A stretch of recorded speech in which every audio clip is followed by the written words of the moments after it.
Okay, welcome everyone. Thanks for being here. We're finally approaching the end of the first summer school of the ECPR Standing Group on Extremism and Democracy. And without spending too much time, I would just like to say that it is a huge honor to have here Professor Kathleen BLEE. She is Professor of Sociology and Dean of the Dietrich School and the College of General Studies at the University of Pittsburgh.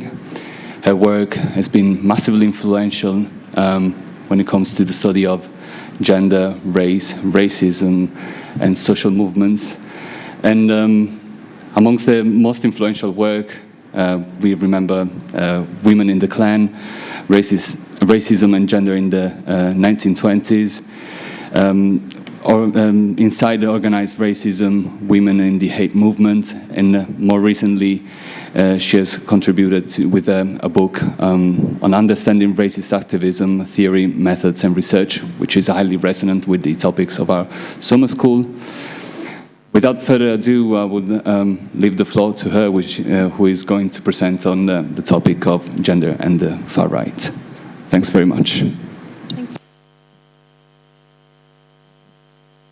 A wonderful opportunity to be here, first of all, in this beautiful city, but to be part of such a stimulating summer school. So it was really fun to get to hear some of the students and to interact I guess it was yesterday, and also to be here today. And I, along with many people in this room, owe a big debt of gratitude to these wonderful organizers for pulling together this really interesting and very important workshop. So I want to talk about broadly about gender in the far right today. And I want to argue that scholarship on the far right has assumed a really critical importance right now, obviously with the alarming resurgence of rightist politics across the globe. And it seems to me that as scholars, we have an unusual opportunity right now to have our work matter, and a profound responsibility to ensure that what we say is robust and enlightening. And activists should and do hold us to this responsibility. So studies of gender in the far right are underway all across the globe right now, looking at different places, different historical time periods, different movements and parties, which is a dramatic and welcome change from decades ago when I started, when gender was really considered quite an incidental aspect of fascism, xenophobia, racism, right-wing nationalism. So what I want to do today in sort of light of this monumental change in scholarship is review where we are in thinking about gender in the far right and suggest some next steps. So how we as scholars can make better and perhaps bigger claims that matter for the future of democratic society, and how we can do so by discarding lines of inquiry that are becoming exhausted and focusing on lines of inquiry that show new promise. So I'm going to be talking really broadly across the globe, across time, et cetera, et cetera. And I'm going to talk both about gender and far-right movements, so how the far right is organized, for example, in the United States, outside of parties, and gender in far-right parties, more typical of Europe and other places. And my caveat is I'm intending to be deliberately provocative. So I'm not sure I'll stand on every single thing I say, so I welcome challenges. I want to talk about blinders and problems that plague studies of gender in the far right. And it's important to know that I'm really including my own work in these critiques. So I'm thinking about things I wish I had done better and what I hope that you all, the next generation of scholars, will accomplish. So I want to start with what we know, move to what we don't know, and then suggest what we need to do next. So what do we know about gender in the far right? It seems to me we know three things. First, we know that gender matters. So we really now know that it matters in the far right. Even in movements that seem intensely male, women are clearly operationally critical. They can be informal leaders, supporters, if nothing else, foils in far-right rhetoric. Gender matters too in the far right because rhetorics of masculinity and femininity are very entwined in almost all far-right movements. So femininity is often a rhetoric that makes the far right seem necessary, protecting vulnerable women. And masculinity is a rhetoric that makes the far right seem possible. So male empowerment makes far right mobilization seem possible. Okay. Secondly, it seems that we know how gender matters, at least in some areas, particularly how gender matters in the ways in which people join, leave, and operate in the far right. So for example, there's a lot of research now showing how aspects of the far right differentially draw in or push out women and men. So that's an area of tremendous work, and I think we're pretty close to really understanding that. So for example, we know that for much of the far right, violence can be a bonding, pulling in phenomena for men and a disaffecting, pushing out phenomena for women. We know that appeals to women's empowerment can be a lever that attracts women into the far right. At the same time, it's a lever that tends to create internal discord in far right groups and may ultimately stimulate both men and women to leave. It may cause faster turnover in the far right. Okay.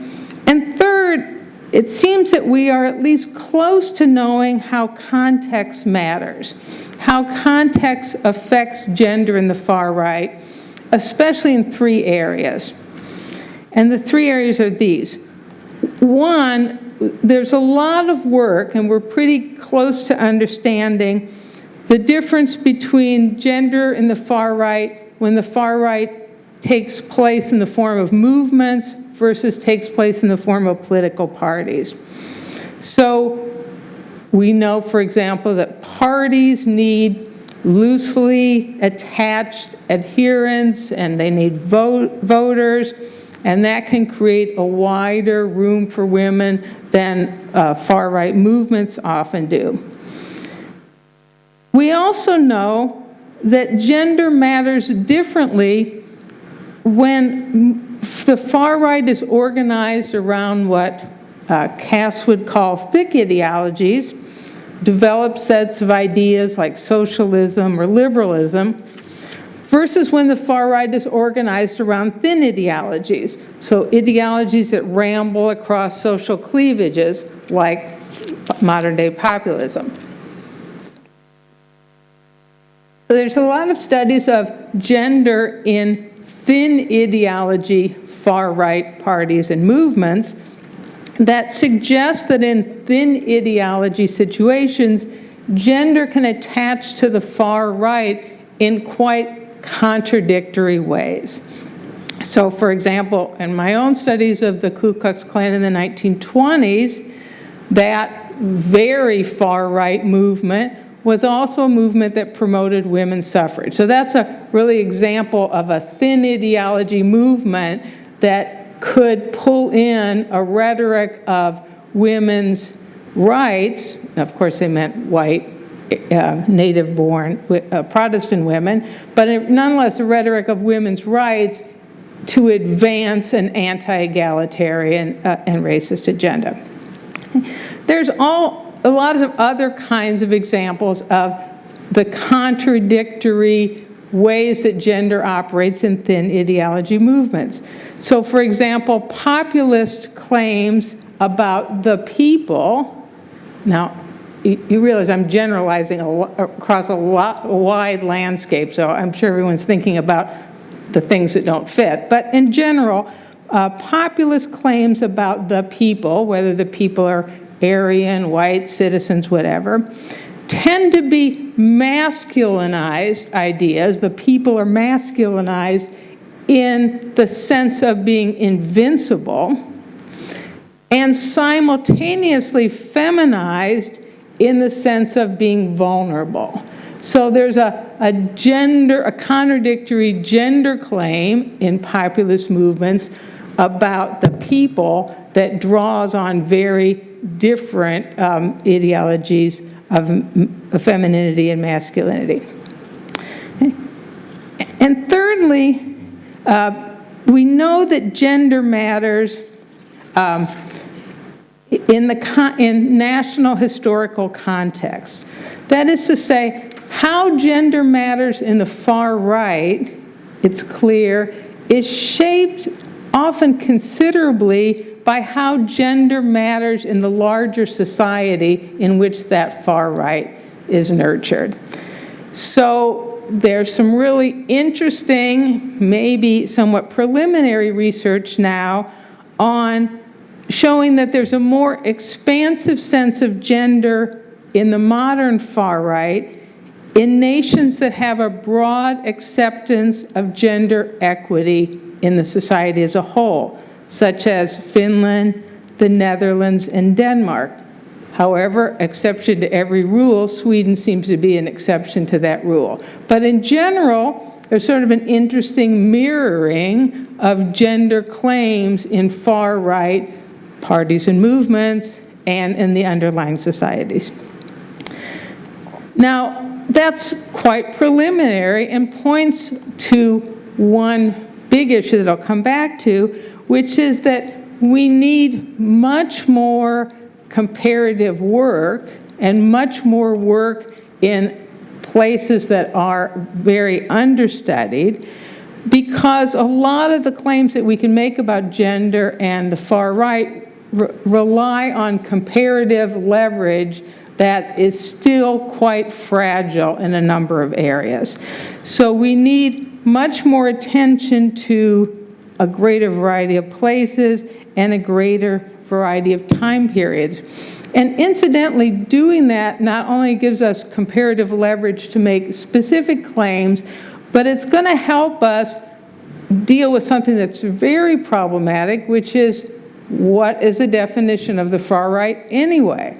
And how much is what we think of as the far right, however we define it, really based on a Western sense of state-organized societies? So there, for example, there's some interesting challenges from scholars of sub-Saharan Africa who argue that that is a definition that's impossible to work with in a number of sub-Saharan African nations. So one thing that we need to think about is how much of what we even think about as the far right, the extreme right, and I've written about this in other aspects, is tied to some really core ways that we think about democratically organized states in the West.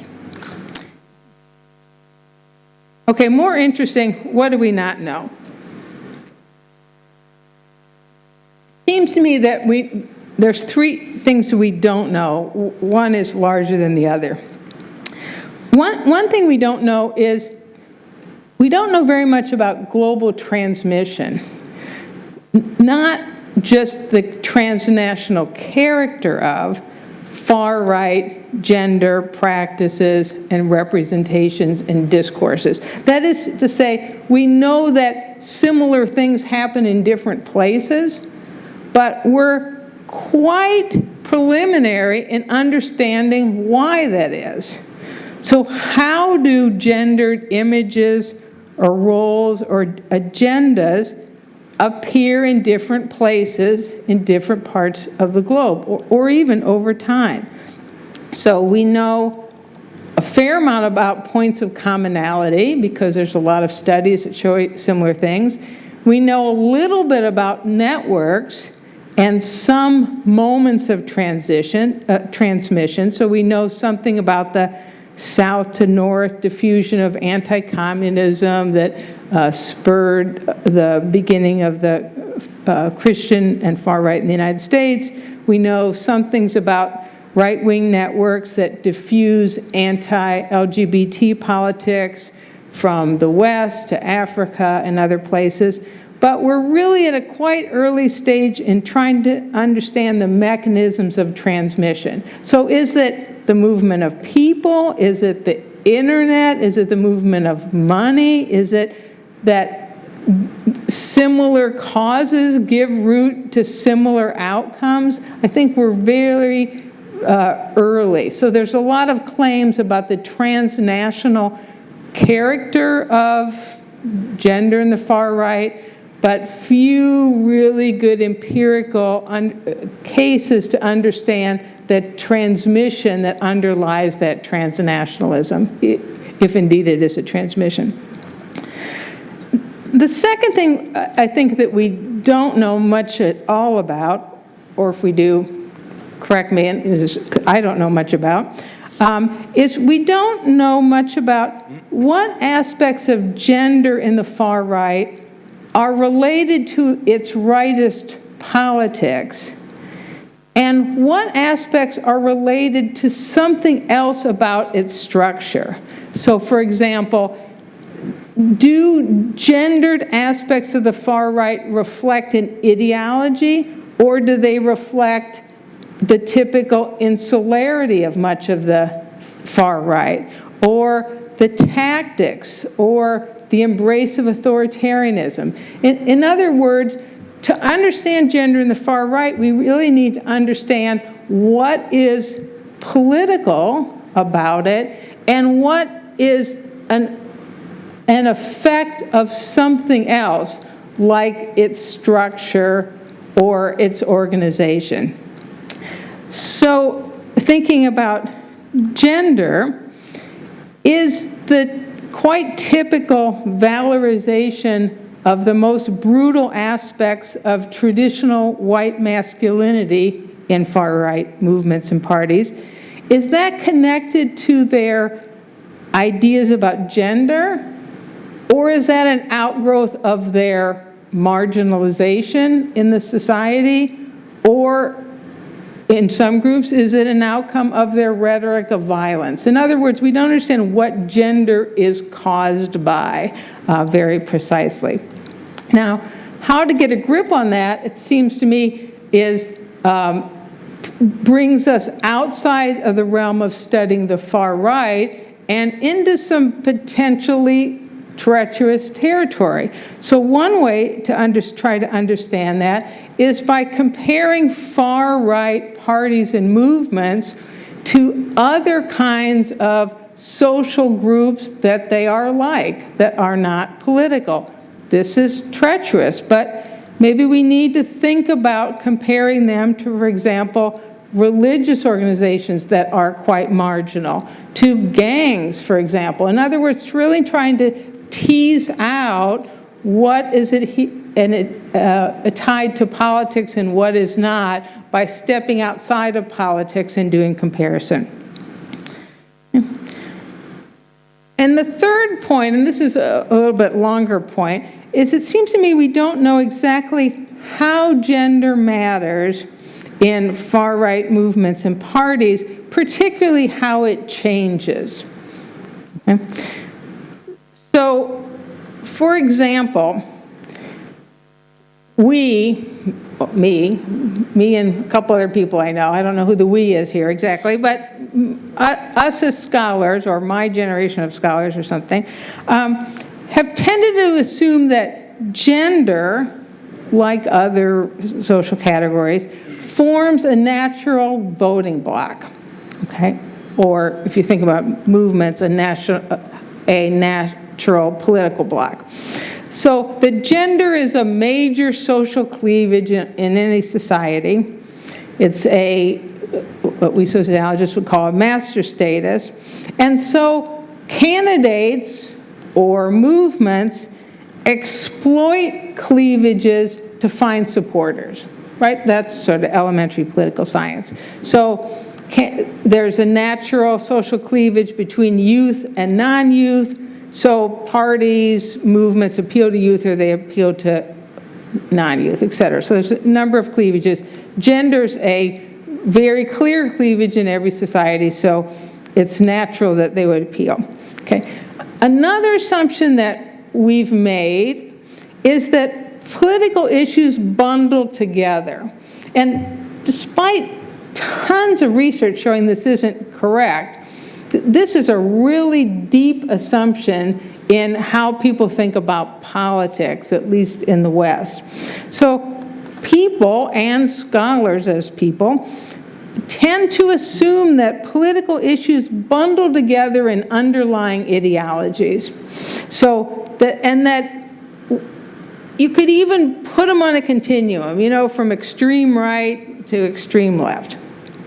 So that on the left side, you would have egalitarian, women, racial minorities, and you'd have like all kind of what political scientists call soft programs, like arts and culture, you know, all that's on one side.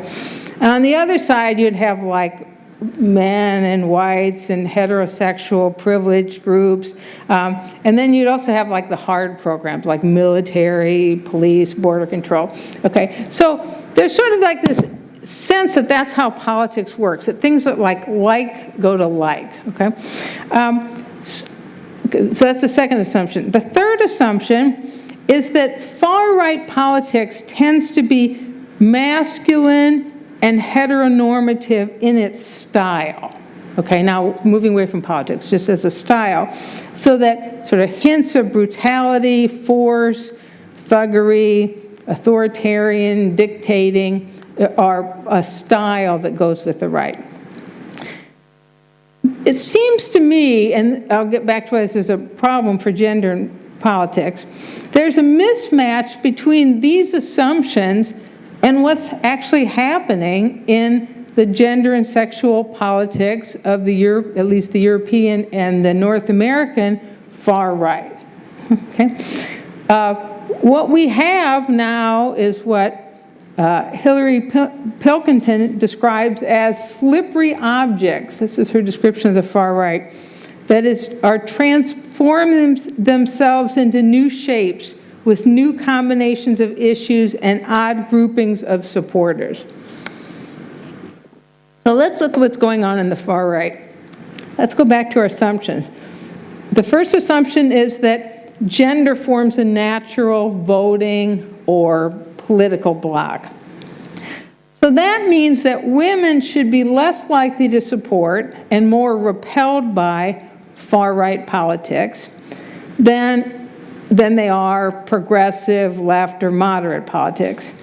And men should be more likely to support the right than the left.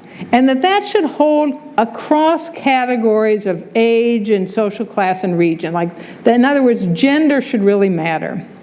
Okay. We also generally assume that women should be less likely to support the far right than men are to favor it, that the far right is more repellent to women than attractive to men.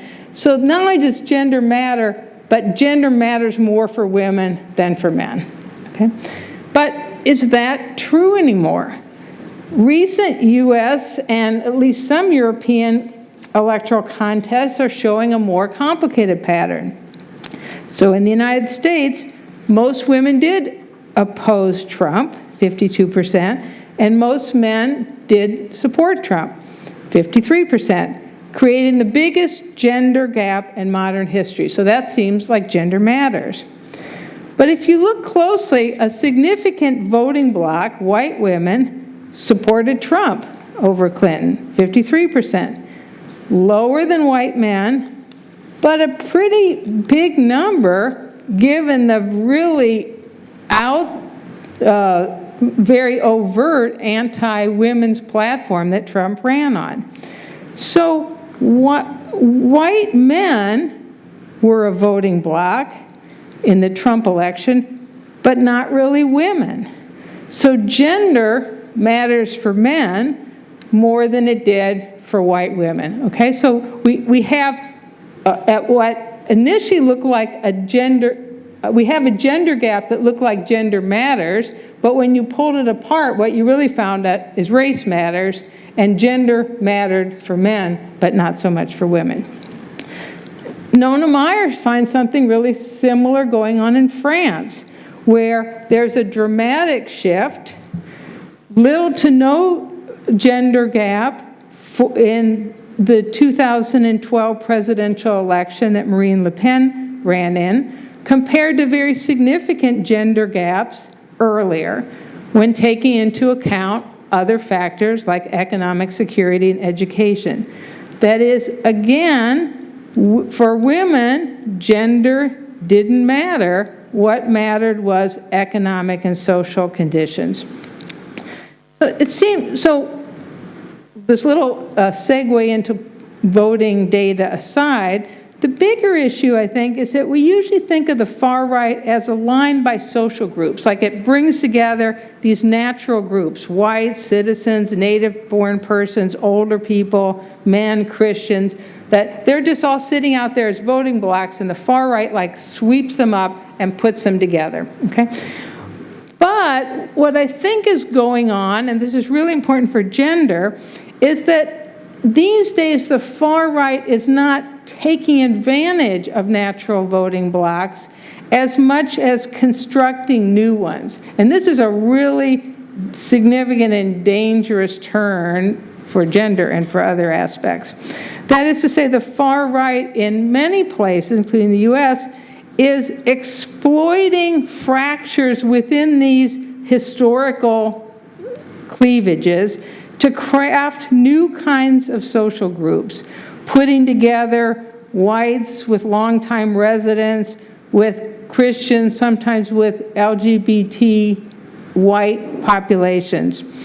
So Trump, other populist, far-right populists in Europe are creating anew categories that are novel, that undercut gender as a category that matters in politics, and that are likely transient and fluid. In other words, not taking advantage of historically present and deep social cleavages, but constructing fluid, changeable, opportunistic cleavages that undermine how gender, sexuality, region, and other things actually matter in politics.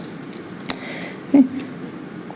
Next, back to the idea that about a general political continuum, that political issues are aligned from far right to far left, which means that we assume that gender issues are carried within a larger ideological bundle. But anymore, that doesn't seem to be true.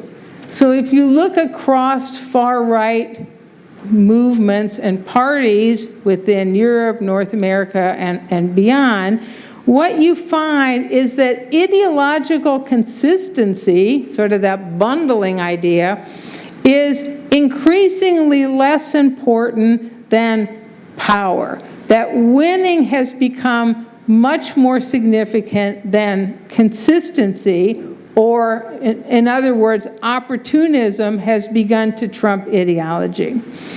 So it means that gender is or even gender equality is no longer something that's naturally bundled with other kinds of social equalities.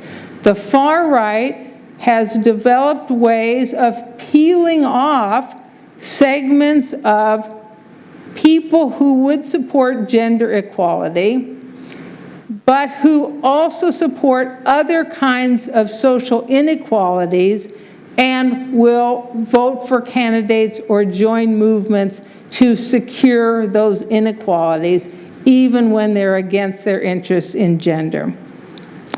So we have many parties, including Trump's, that are capable of agreeing to some aspects of pro-gender, pro-women's rights ideologies while violently trampling others. To step back one more step here, it means that even though we're used to thinking that any gain in people's rights propels other gains, so if you can take a step forward in sexual politics, that's going to bring along politics of immigration, etc.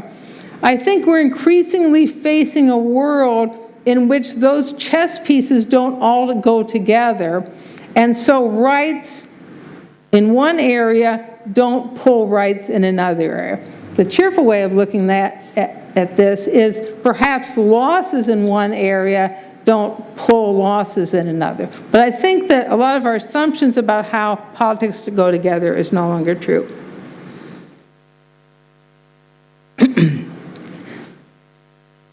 And finally, back to the assumption of style. So the far right has always had this tension between this hyper-masculinity, aggressive, openly racist displays, and this private, more moderate, appealing to a broad sector sense of style. So always a out there on the edge, but deniability motif. And so there's a sort of a hyper-masculine out there, and then a denial, but those weren't really us, that was really people on the outside and so forth. It seems to me that that truism about right-wing style is now breaking down, and you see it in a bunch of different directions. So you saw, and all the people who know more about Le Pen can correct me on this, but Le Pen has been all over the map, obviously, but she does pull back from that hyper-masculine style. So she has quite deliberately tamped down that violent, hyper-aggressive style to make the Front National seem less dangerous. So that's one direction. On the other hand, Trump has revitalized this extreme masculinist style with open displays of backstage bullying discourse.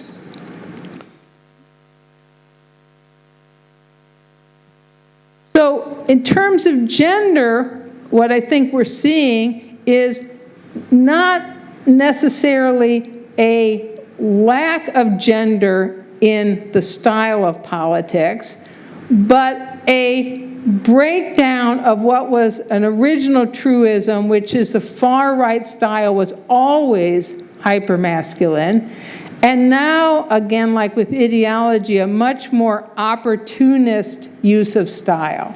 Style is what works, just like ideology is what works. So what do we do next? Where do we go with all this?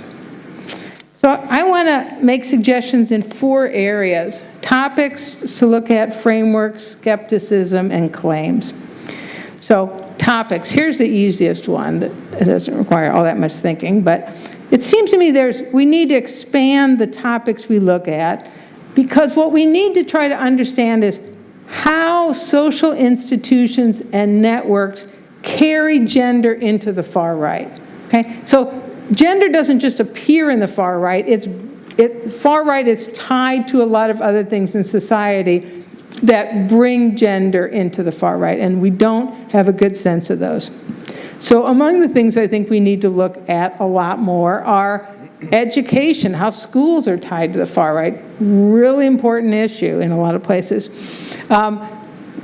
Another really important issue, how prisons tied to the far right. A lot of what happens in the gender and the far right movements, maybe less so parties, has to do with the gendered behaviors and gendered rules of prison. So in the far-right movement in the US and a lot of other places, people go in and out of prison, and there's a whole gender code and gender behavior and gendered rules from prisons that flow into the far right.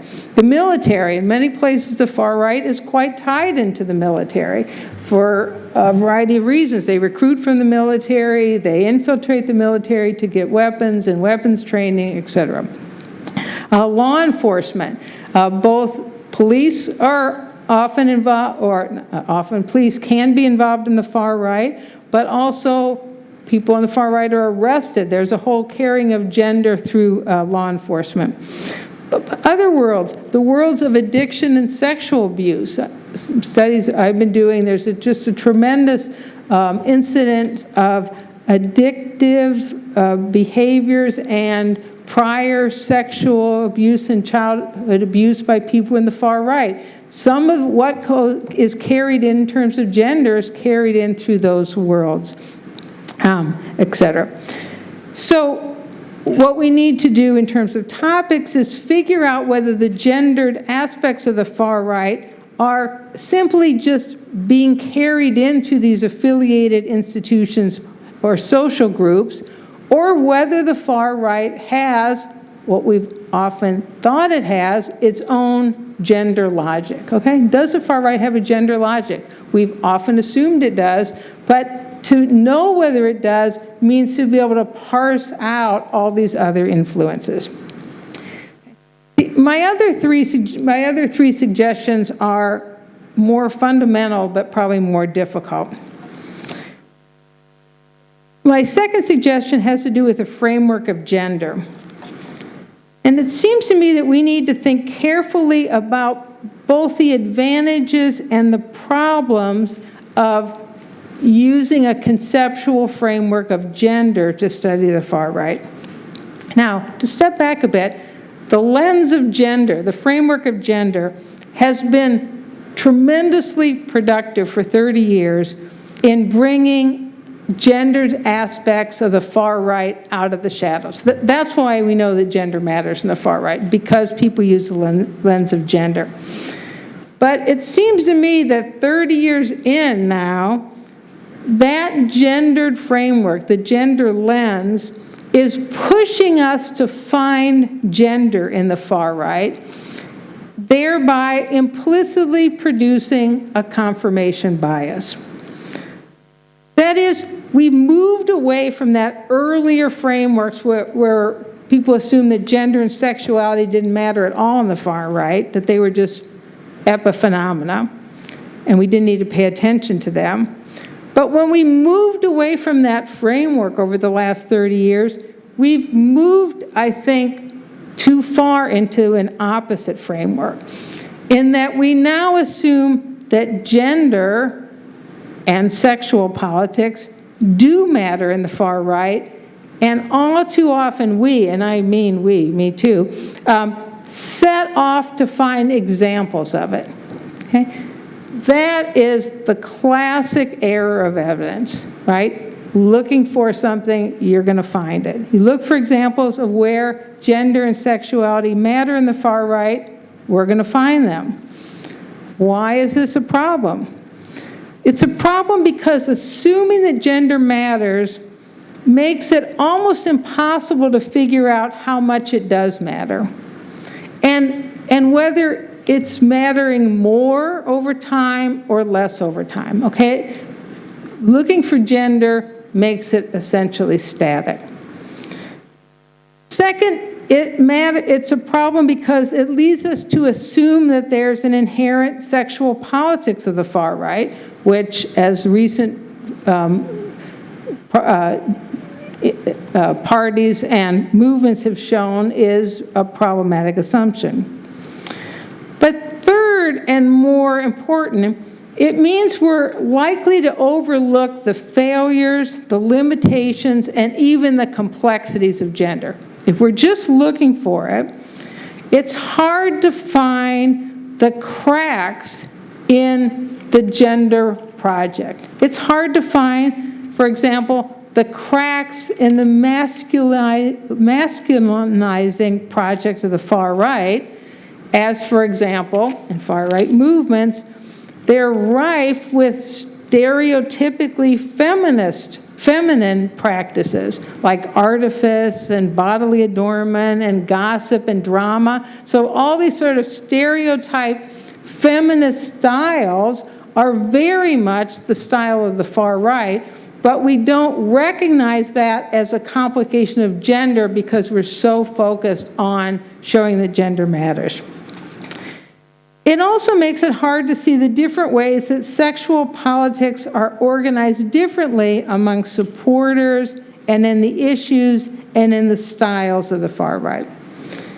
In other words, it makes it hard for us to figure out whether gender matters in some parts of the far right and not others. Maybe it matters in issues but not in style, or in style but not in supporters and so forth. But this covering blanket really obscures this.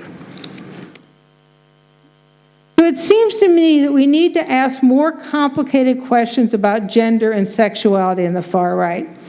Not just how they appear, but when they're absent, how they change over time, when they're more or less salient. Rather than adopting gender as a framework that sort of assumes it always matters, we might be better off to use gender as a question so we can see its fluctuating importance, the way it can matter more and less. Perhaps the lens of gender is too blunt an instrument for studying gender on the far right. Perhaps we'd be better off with what Cynthia Enloe calls a gender-sensitive lens, or maybe even a feminist curiosity.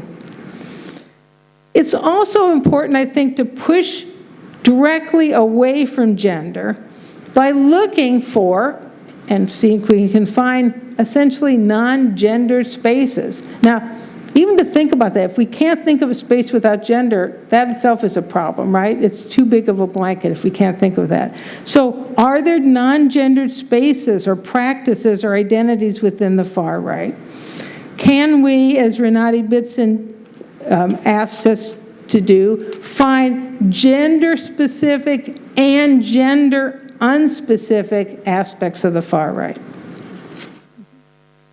Okay, lastly, just quickly, two last things. Skepticism.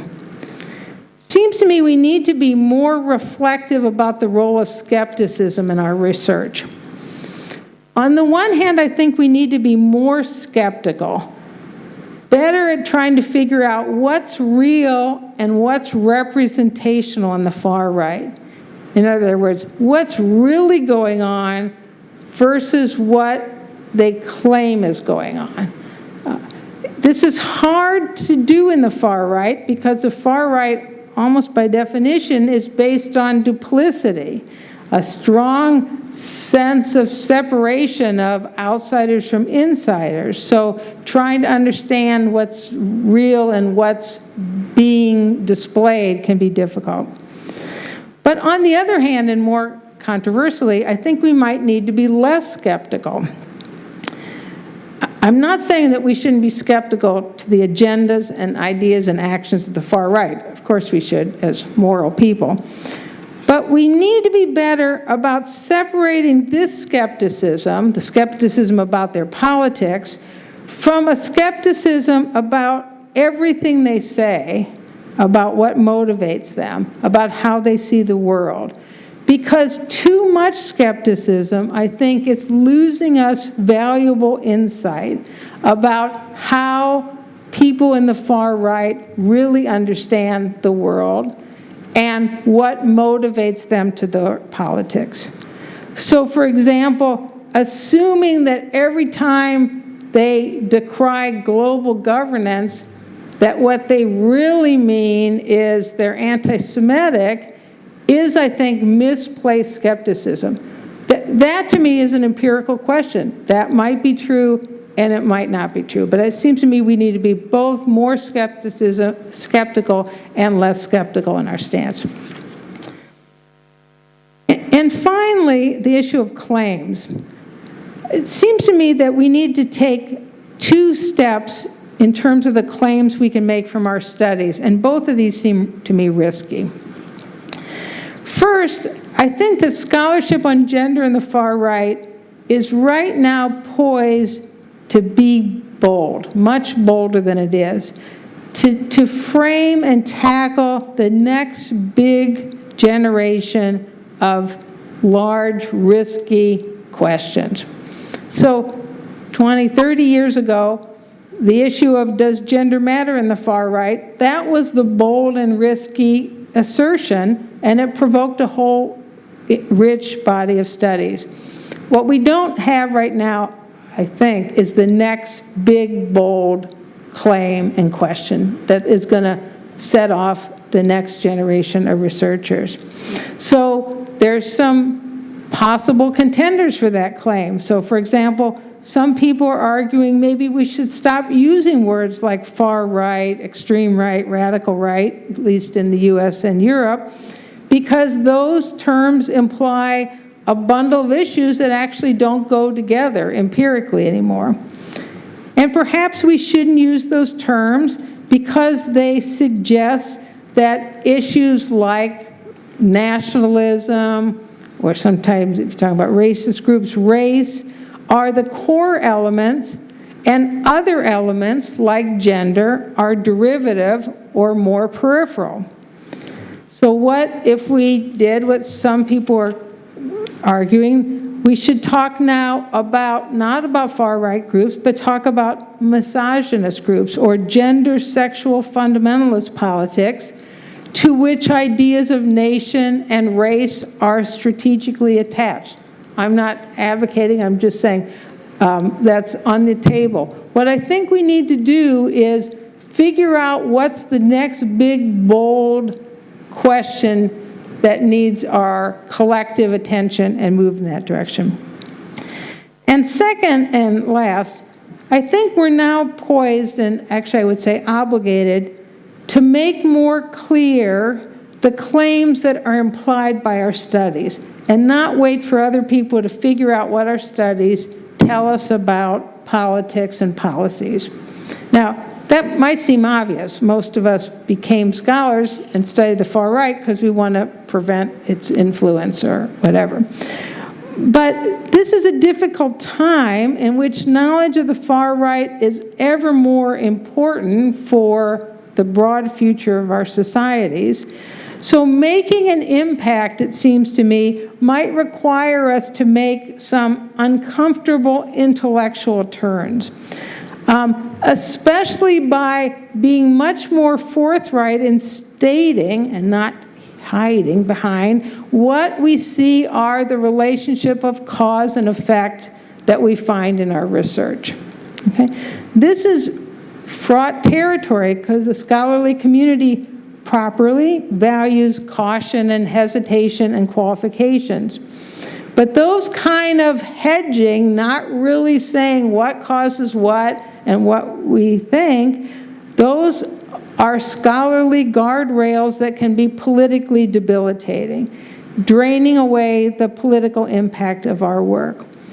At this critical point in history of the far right, we scholars might need to push away those cautions and take a stand on what we find and what it means that can identify what actually matters and where it's more politically effective to intervene.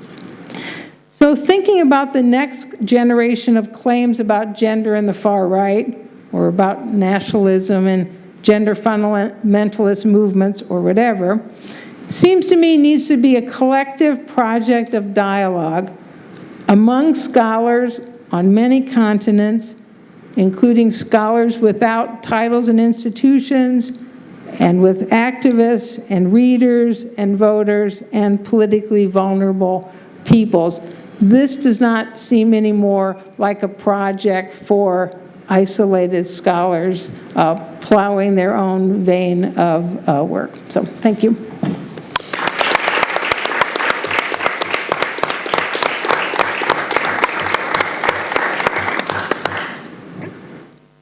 Okay, thank you very much. There's a lot of food for thought, And I suggest that we open the floor for a round of Q&A.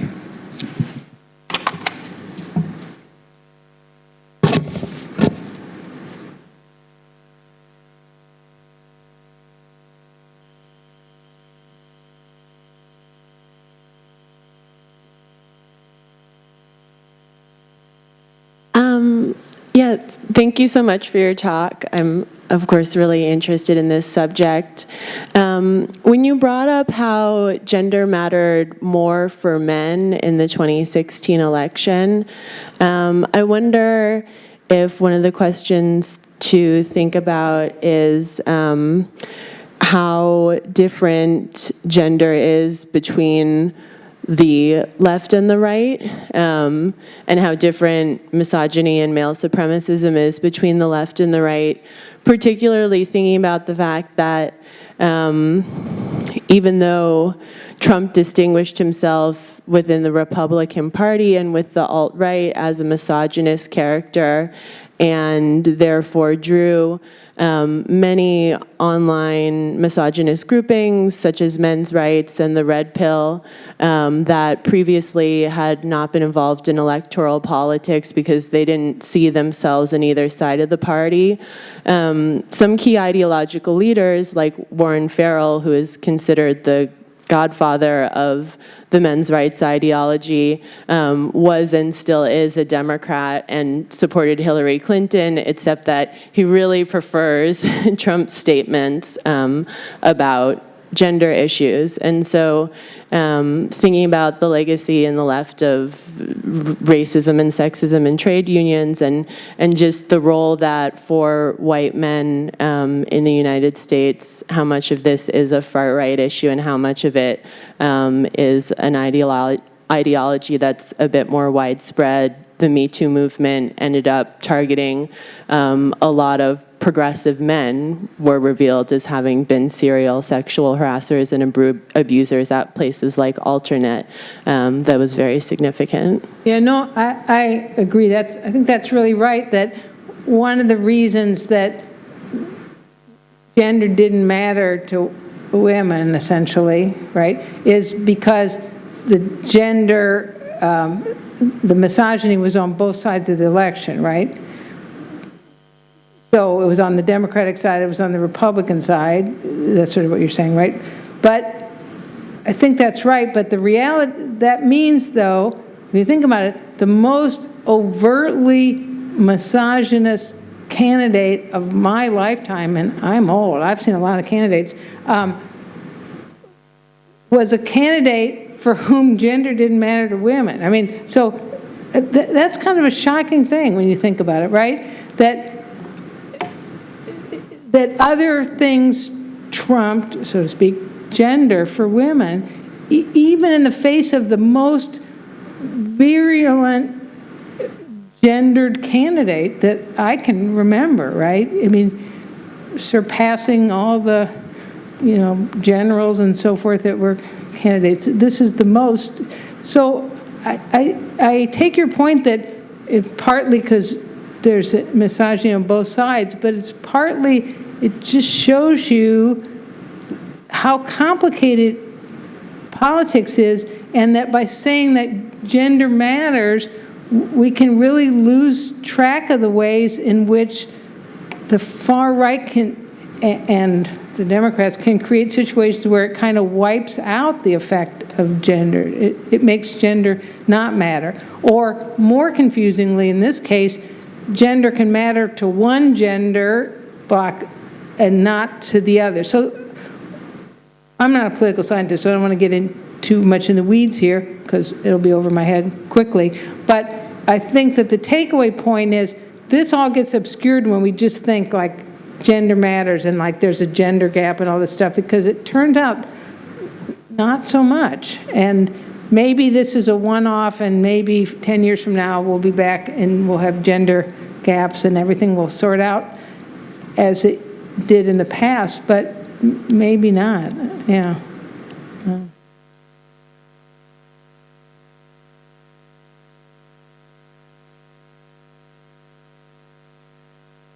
Thank you very much for your speech.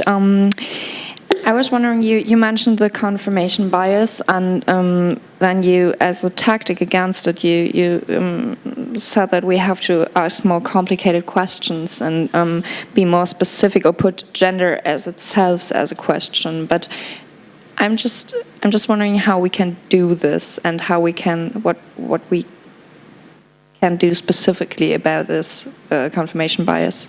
So people have been writing about this, have made two suggestions about dealing with confirmation bias in general that are, I think, workable. One is that confirmation bias is a lot more of a problem when it causes you to directly look for something. So if it's, I want to find how gender works in, the Front National, I mean, that is just flat out confirmation bias, right?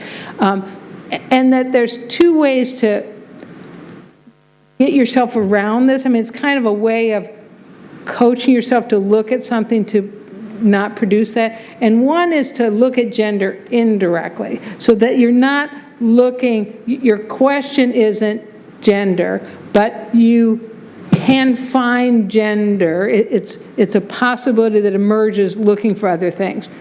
That actually is generally a way around confirmation bias.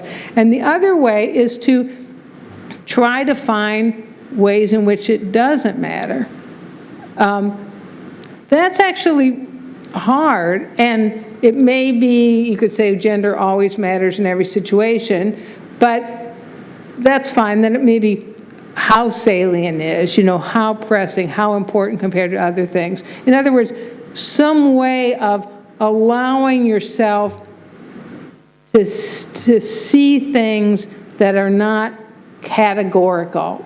Gender, here's a case of gender, here's a case of gender, because then you have no way of knowing how important it is. Is gender everywhere? Is it just the cases you found? I'm an ethnographer, so this is something ethnographers worry about all the time, is confirmation bias, right?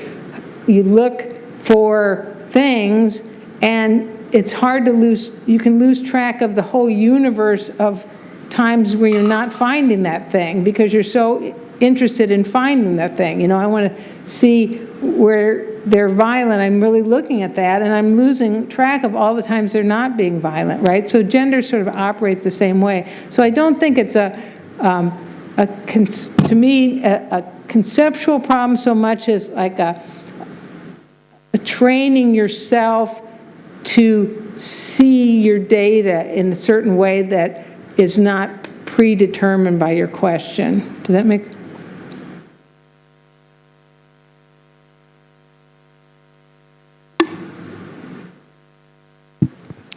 Thank you very much for a really interesting talk. I was interested in following up what you were saying about skepticism, because I think that's really interesting, an important issue, because there's a couple of different ways of reading some of the transformations in far-right discourses around gender. I mean, when, for example, some far-right actors claim to be upholding, gender equality or gender rights against the threat from the imagined Muslim other or whatever it may be, you could read that as a purely kind of instrumental or tactical kind of thing, or you could see it as evidence of some kind of underlying ideological transformation. They really kind of believe that. And one thing I found is that when you go and talk to anti-racist or anti-fascist activists, they always tend to assume it's purely instrumental, it's purely tactical, we shouldn't take it seriously. But then obviously it's really difficult in practical terms as a researcher to know which kind of claims you should be taking seriously and which ones. So I guess the question is, how do we develop the right kind of skepticism? How do we know when to be skeptical about claims and when to actually take them as seriously as data about the phenomenon? Yeah. I wish I had an easy answer to this. I think it's a really huge problem, and it's a problem I never paid attention to, but obviously probably caused all kinds of problems in my work before. But a few years ago, needing a break from the far right, I did study of mostly progressive groups. And that's when it hit me that they would tell me stuff, I would just write it down, you know. I stopped asking questions. They told, you know, I'd check. And I realized I was not being skeptical at all. Whereas the whole rest of my life, people would tell me something and I'd be like, well, right, you know, that can't be right. But so I think that one issue is that if you're overly skeptical or not skeptical enough, you just stop asking questions. That seemed to me the danger sign, right? That either you just, it so confirms what you think already that it seems obviously true and no questions come to your mind because they just hit on a truism, or it seems so obviously wrong that you can't think of anything to ask because you don't feel like you're on the same planet with the person and you don't, okay. So that seems to me, again, this is more of a methodological problem, but that if you don't, if a question doesn't come to your mind when you're talking to somebody or when you're observing as an ethnographer, to me that's the danger side. That is the over-skepticism or the under-skepticism. That it's not just that you should force yourself to ask a question, but when the line of questioning in your imagination has collapsed, that seems to me that you're over-identified or too remote from it. So, now, what do you do about it in that situation is another, I mean, it shows you the danger signs without necessarily showing you the what to do about them. But also when you're analyzing your data, you can see, like if in a transcript, I can see where I was overly or under skeptical, and I am now suspicious of that data because I feel like I didn't get the right information. I didn't push, I didn't look for new things, you know, so I think it's a kind of data collection problem, but it's also an analysis problem. But all of us, you know, whoever we're studying, we tend to really, they're like us or they're really not like us, and those are very different ways, and they both have problems, you know, not pushing on people or on situations that seem comfortable to us is another huge problem. Yeah.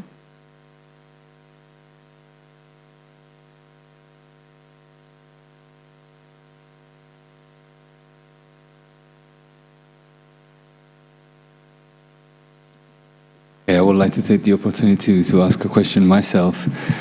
Drawing on your own work, how did you find yourself dealing with far-rightists, and how was your role as a woman perceived within the context of ethnography? Was it a danger, an undermining sort of experience?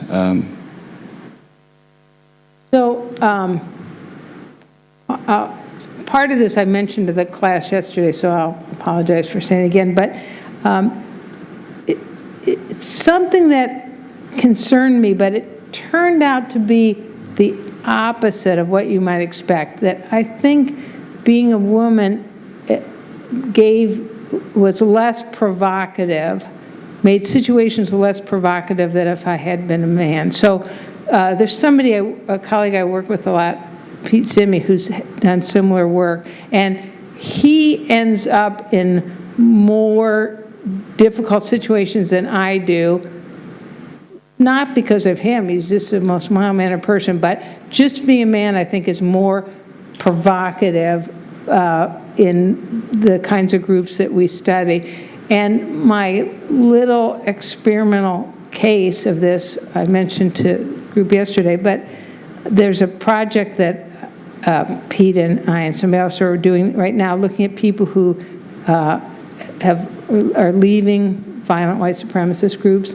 And as a condition of the funding, the funding agency wanted to guarantee our safety, always a problem. So they put two conditions. One is we couldn't go in people's houses. Okay, so these were 8-hour interviews. Like, where are you going to interview somebody for 8 hours, right? That's not their house. So that was ridiculous. But the other was that we couldn't do them alone. So I'd never done an interview with somebody else. Well, okay, we'll do it. So I went, we paired up for a couple of interviews, and they were so scary. I've done this for decades. I have never been in such a bad situation as those interviews where it was two of us and the person who were being interviewed. It totally changed the dynamic. Now, it was me and a man, so it created that dynamic. It was a 2 against 1. Because he was a man, he was assumed to be a police. So I think this is what happens to Pete, too. People in my world, they don't imagine women are police. So people don't really, sometimes people accuse me of being police or an informer, but I don't think they really think it. But they really think it about a man, and they really thought it about the man I was with. So I think that just irrespective of anything somebody does or their personality or anything, it is less provocative and less intimidating for these people to have women. Not to say there aren't obviously issues, but it's not necessarily as dangerous as you might. Being a woman is not necessarily a lot more dangerous than being a man in that situation. Nonetheless, if anyone wants to do this, let me try to talk you out of it. So.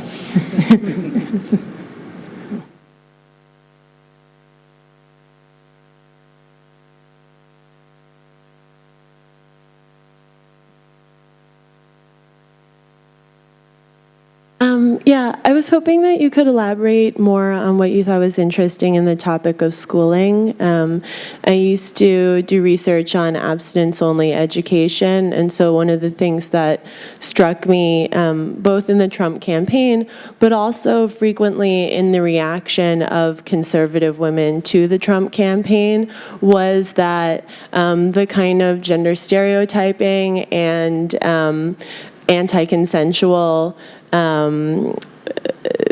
rhetoric that is frequently in those kinds of abstinence-only education programs, which in the United States a huge proportion of students are subjected to ever since the 1990s, so they are adults now, was something that was very reflective in the way he spoke and in the way people defended or wrote off what he was saying.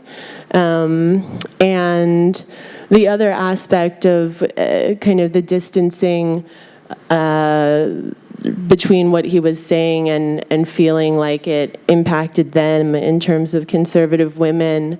When I look at women who take part in the men's rights movement or sometimes women in the equity feminist movement, that the sense of being a woman as one unitary collective identity doesn't seem to be there. There's those women who maybe are feminists and not women, and there's us women, and so a willingness potentially not to read attacks on necessarily being on them. And so thinking about what does gender mean as something that people perceive about themselves, and how the collective identity works, and how instead the concept of anti-feminism works as a motivator. Yes, I think that's really important. I think that exists in the far right in the United States too. You mentioned schooling. The link to the educational system is that a lot of far right, like white supremacist groups, recruit from high schools. So again, then it can be a little difficult to figure out if what's going on in those groups is about their far rightness or their white supremacy, or it's kind of they're carrying into the groups what was going on in the high school, right? Including the whole gender politics and gender relationships of high school.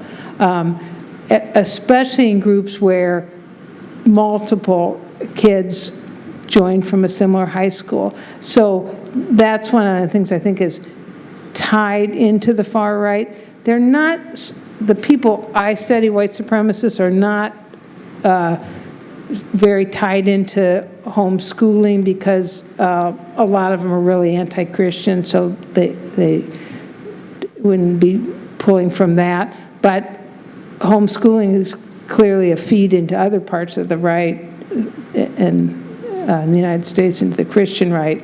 And again, what's going on in the schooling affects what's going on in those groups. Yeah. I don't know if that answered where you're going.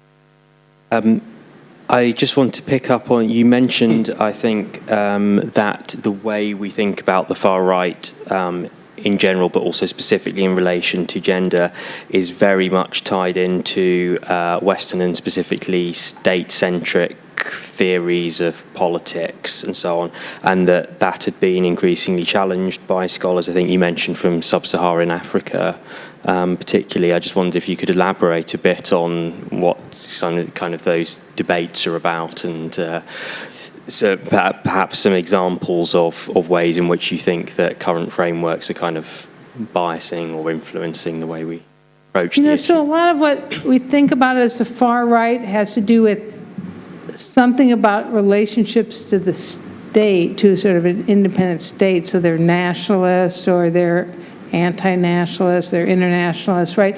But a lot of that really boils down to how do they see the state in the area that they are located. So then there's all these other groupings that have to do with political groupings around, for example, authoritarian leaders in sub-Saharan Africa who might or might not be leaders of a stable state and might be, in fact, leaders of something that's sub-state, right? And where the state isn't really where the power lies, it really lies in an authoritarian leader.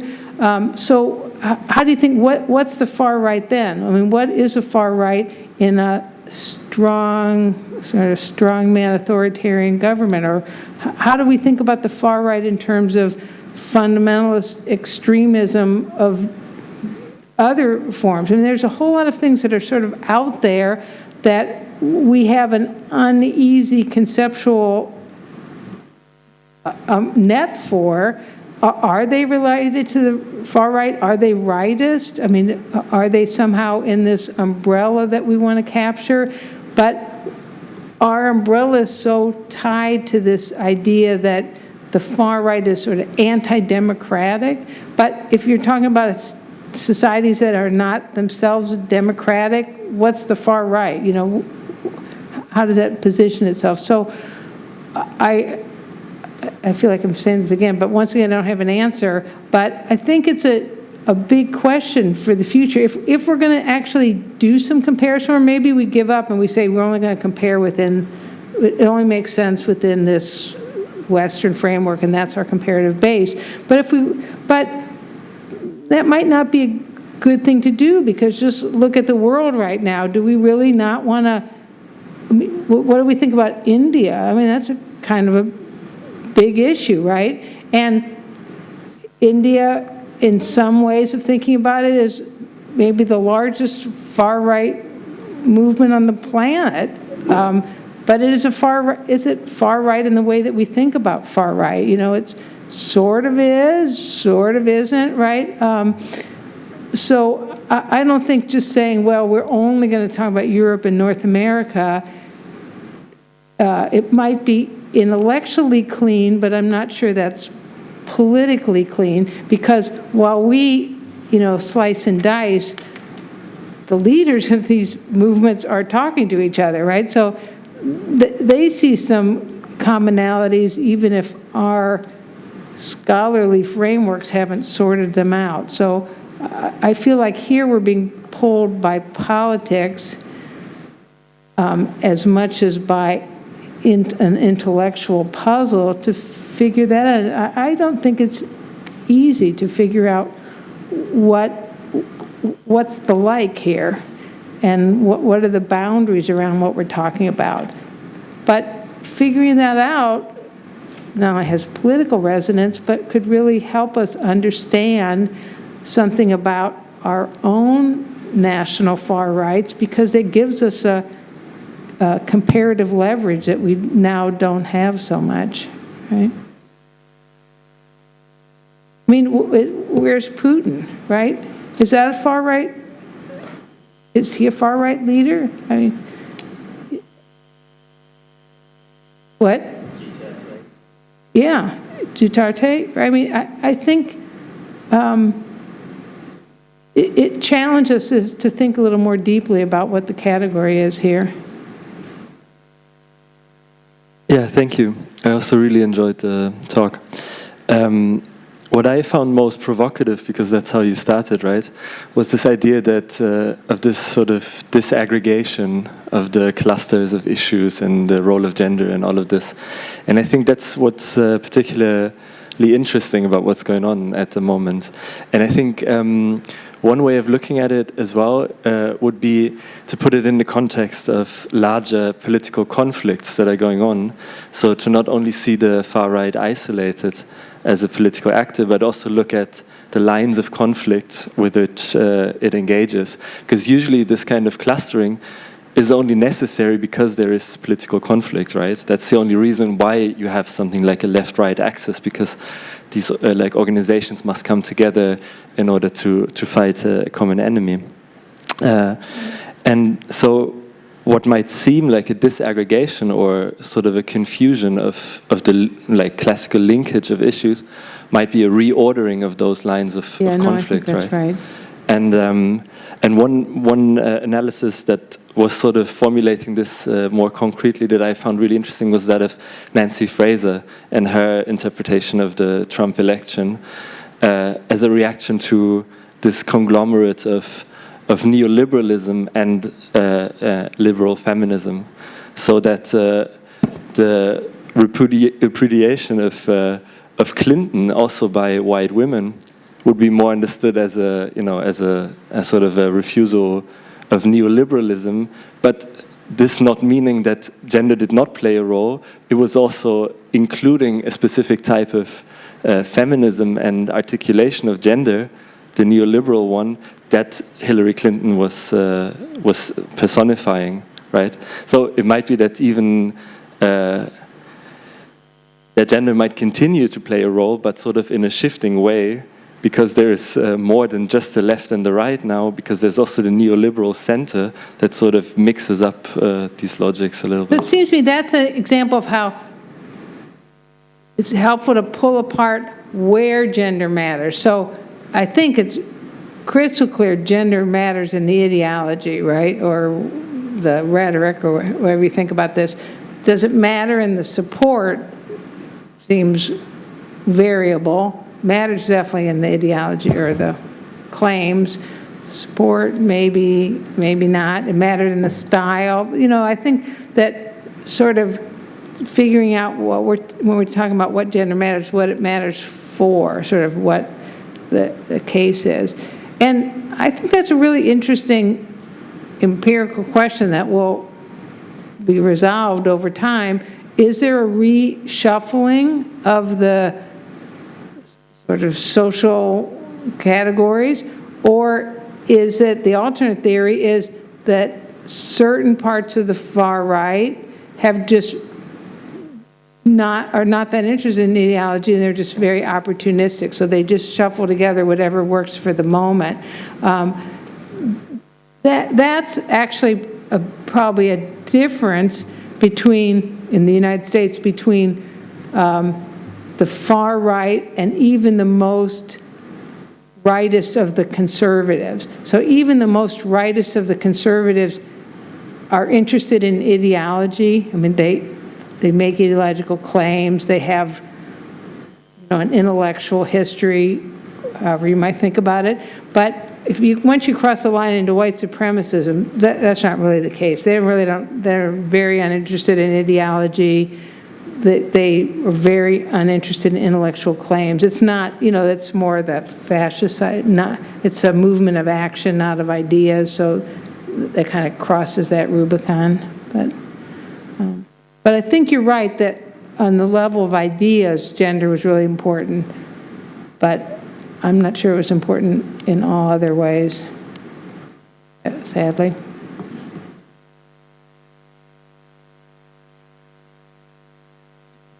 Right, I may take advantage of the position of moderator. You touched upon the role of women in mainstream far-right politics, and throughout the summer school we've discussed the instances of leadership in Australia. We have instances of far-right leadership in France, Italy, Denmark, Germany. And I'm wondering, I'm inclined to think that this gender aspect and this female presence has managed to an extent to adulterate radicalism, to make it more palatable.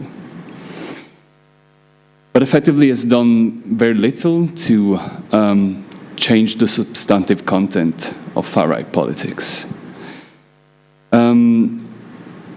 So is it purely instrumental and therefore contributing to mobilize an in-group around a common nativist ideal? Or do you see this presence perhaps contributing to elevate or reconsider the role of women in nationalist politics?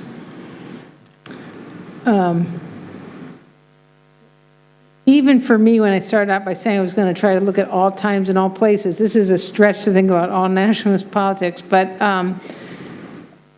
I think there's very little evidence that it matters much that you're changing the gender of the folks in some of the positions. I think every once in a while, there was some suggestion that maybe Marine Le Pen, I think there was a little change, as I mentioned, in the style. So again, just trying to pull these things apart. Style, I think there's a change. Ideology, hardly any change. Politics, not much change. Supporters, a little change. So I think that, depending on where you're looking for the gender issue, probably matters some, but does it matter, in terms of the political agenda?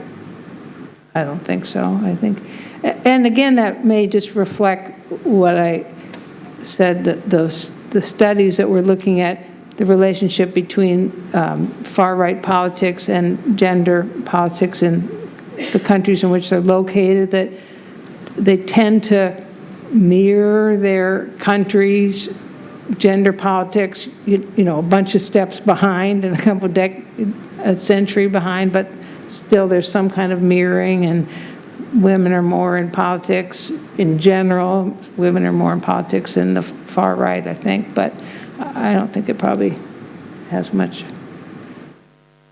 It actually has had more of an effect in the white supremacist world, because it's much more controversial, and in some areas, like in the Klan, super controversial. So it's really good when they get women into these kind of quasi-leadership roles, because it tends to cause those groups to blow up, because they get all snarled in conflict and become really immobilized by it. But they're peripheral, even in the far right. But in neo-Nazi groups in the United States, it doesn't seem to matter much. And of course, they're often the daughters or, wives or leaders before, like Le Pen. I would like to thank you again very much for this. Thank you.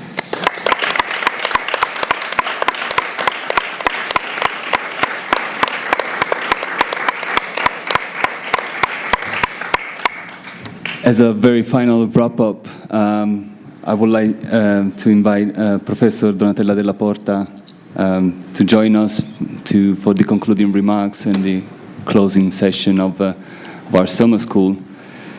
Professor Della Porta is Dean of the Department of Political and Social Sciences here at the Scuola Normale Superiore, besides Director of the Cosmos, the Center on Social Movement Studies, and then besides being the hosting institution, is basically one of the reasons as why we ended up having a nice blend between the difference of disciplines, with the idea of starting effectively to communicate more within the social sciences. And before giving her the word, I would like to thank everyone again for joining us for this week that's been incredible. I don't want to be emotional, but it's been because otherwise it's going to take a very bad turn. But it's been effectively a honor and a pleasure to get exposed to such a bright set of students, and I would like to take the opportunity again to thank Professor Della Porta and SNS, besides CREX and the ECPR, for making all this possible. And thank you again, and thank you to also all the instructors that have taken part to this. So, Professor Della Porta. Thank you, and let me start with thanking Andrea and Pietro, who have invested a lot in organizing a summer school, which I've heard has been very successful. I'm, of course, not in a position to draw conclusions, but I just wanted to start by addressing a request that Pietro made to me, which is to introduce a little bit Cosmos and the Scuola Normale Superiore, or Cosmos at the Scuola Normale Superiore, since for many of you this was the first occasion to come, but we hope that there will be others in the future. So Cosmos, and then I would like to say something about the importance of this summer school and the topic you are addressing for social movement studies, and how this could, interactions between research on the right wing and on social movements could continue also in the future, following up on KATHLEEN's presentation. So on the first part on Cosmos, whose ideas was born around 2011, together with a lot of other ideas that emerged in that years. And it came, the ideas, from some structural opportunities and some agency.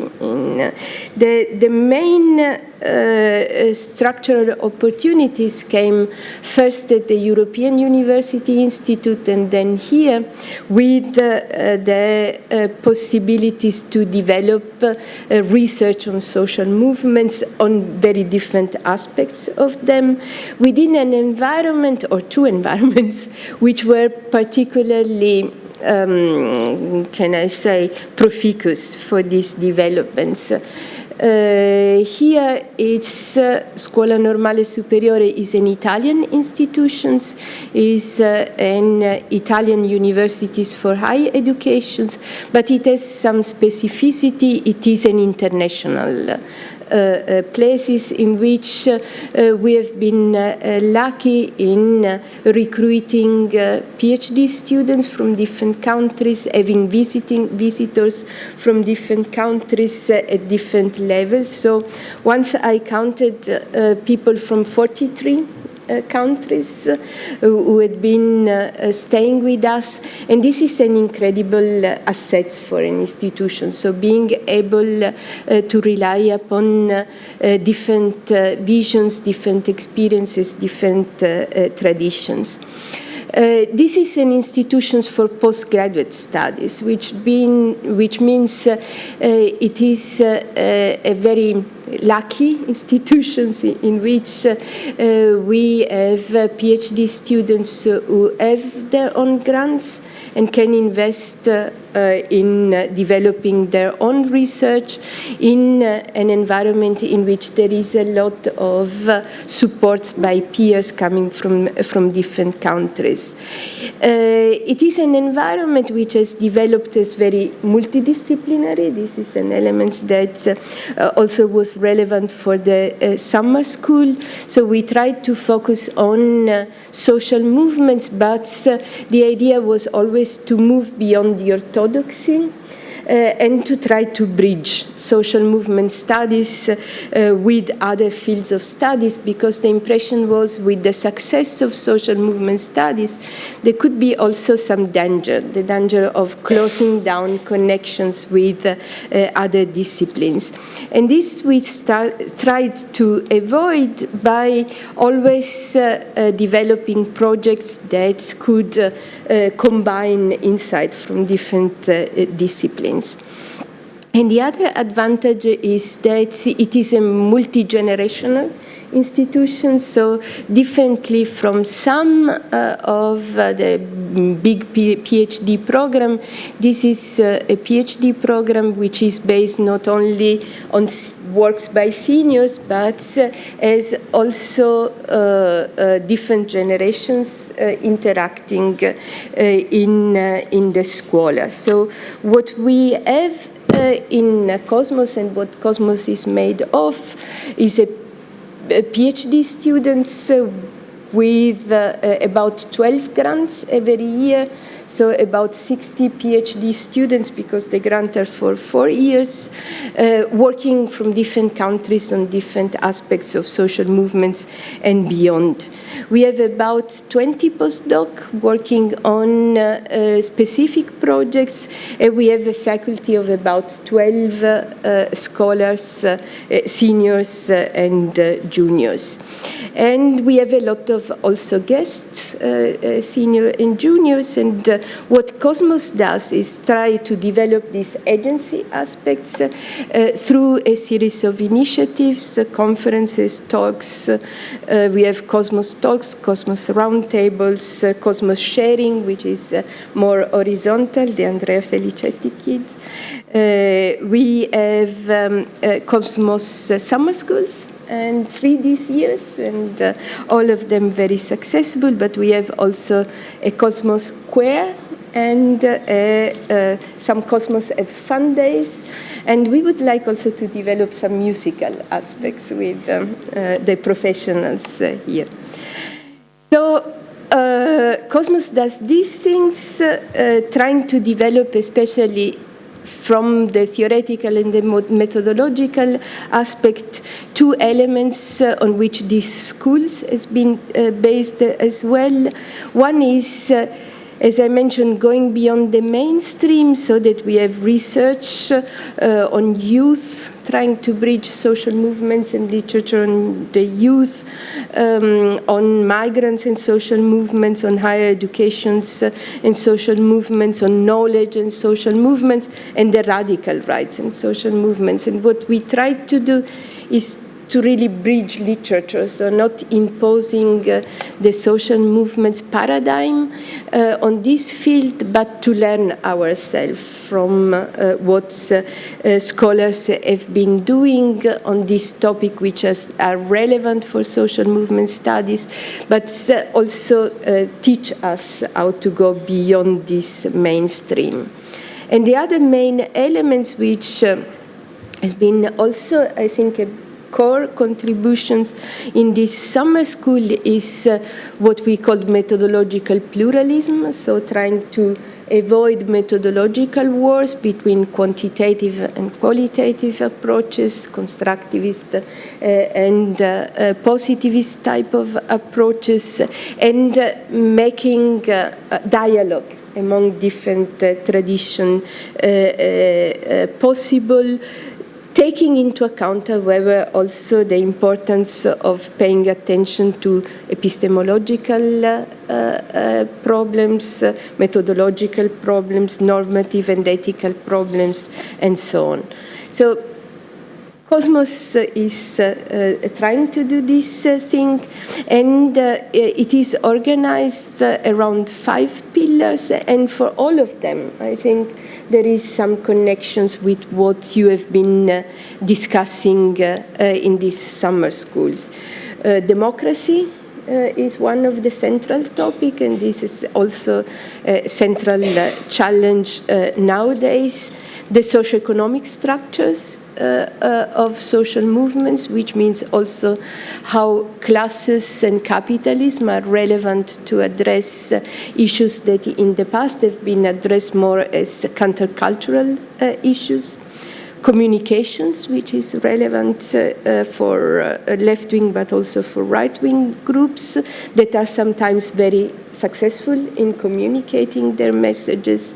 The movement parties, which we have studied on the left but are more and more relevant on the right, and the movement's dynamics are considered to be also as more and more relevant on these sides. And political violence, which is, of course, also central for this type of approach. And based on this, the reflections on reciprocal contributions between social movements and studies on the radical rights. I think that we have discussed this already. I think social movement studies have contributed to broaden the spectrum of research on the radical right on 3 of the main topics on which social movement studies have focused: repertoires of actions, organizational structures, and framings. So forms of actions, also when we started research on the radical right, a main attention in the literature was usually on the radical right as violent groups. Now, the radical rights are violent groups, but they are not just violent. And so if we want to understand why and how they grow, we have to consider all the other types of repertoires of protest that they use.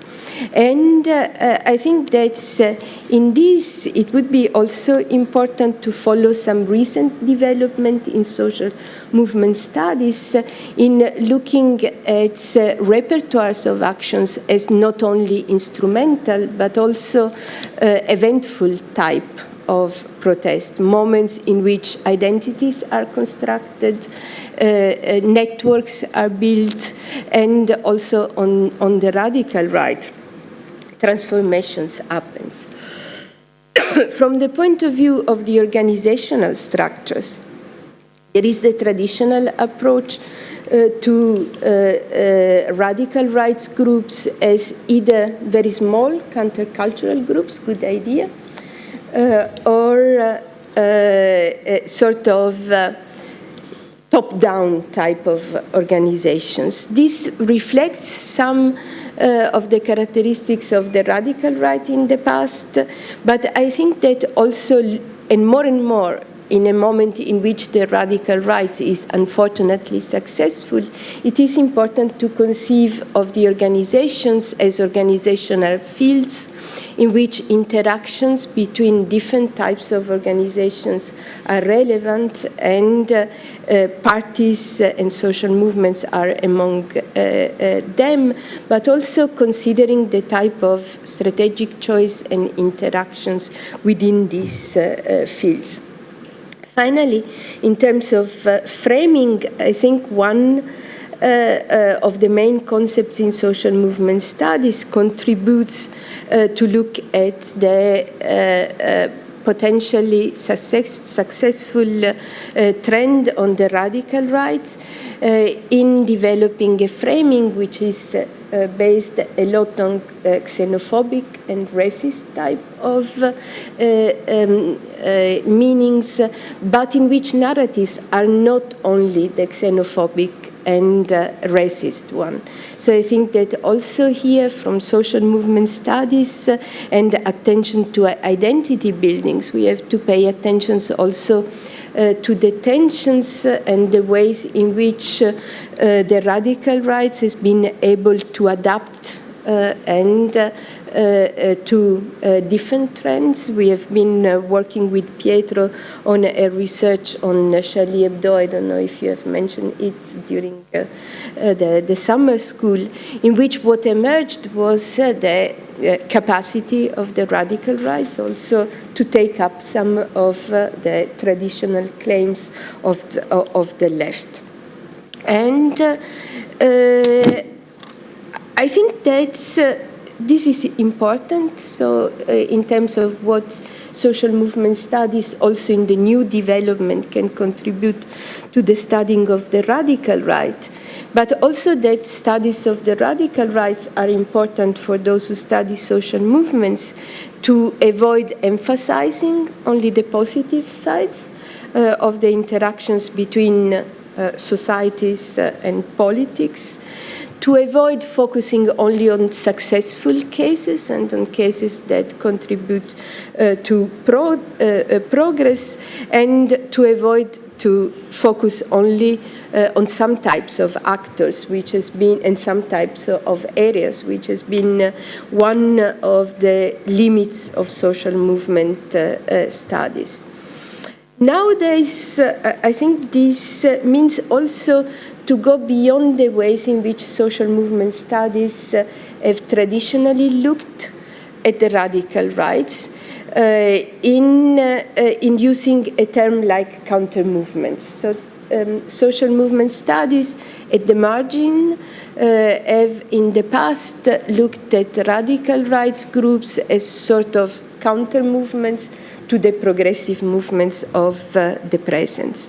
And they have been considered as movement backward-looking, traditional, and all in all with a tendentially easy to defeat. Nowadays, I think we have to consider that relationship with the time, with the ideas of the past and the future is changing, that some concept of counter-movement has been revised also on the input of literature on political economy, the work of Polanyi and so on, to stress some characteristics also of the left-wing groups.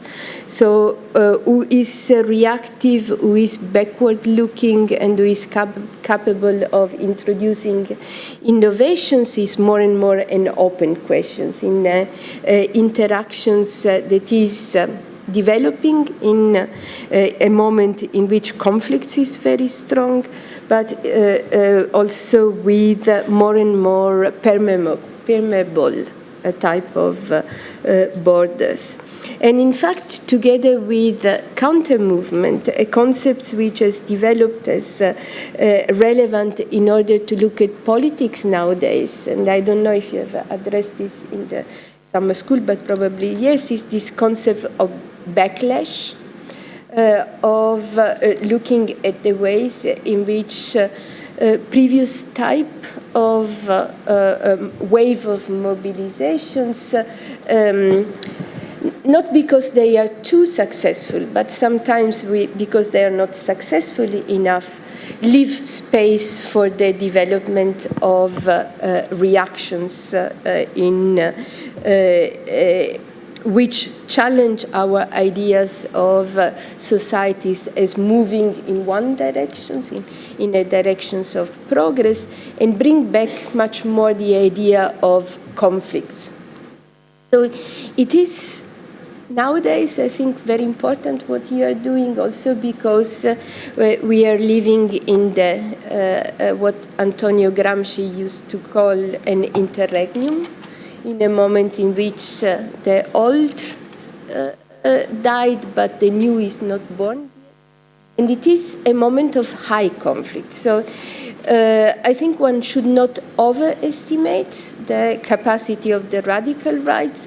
We are in a moment in which we tend to be pessimistic because there is a lot of backlash and a lot of regressive politics going on. But at the same time, I think research on the radical right is important because it can point at the internal tensions, at the ways in which the radical rights also as a weak point on which progressive politics can re-emerge. Because I think that we are really in a moment in which time is developing in a very intensive way.